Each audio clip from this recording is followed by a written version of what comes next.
അപ്പം ഞാൻ പുതിനുള്ള ദോശയും മമ്പയറുകൊണ്ട് വലിയ പയറില്ലേ അതുകൊണ്ട് കറി വെച്ചാണ് കേട്ടോ. കൊടുക്കാൻ പോവാണ്. ചായയും കുടിക്കൊക്കെ കഴിഞ്ഞിട്ടുണ്ട്.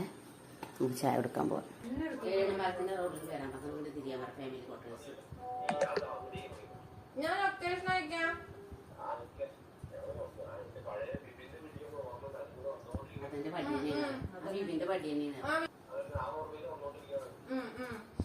ഓർമ്മ പറ്റിട്ട് നല്ല മാറ്റം.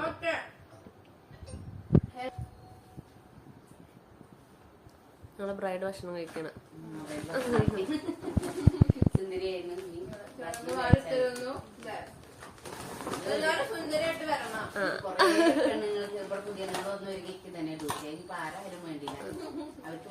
പിന്നെ ഇത് ഞങ്ങളെ സ്വന്തം കുട്ടിയാണ്. അത്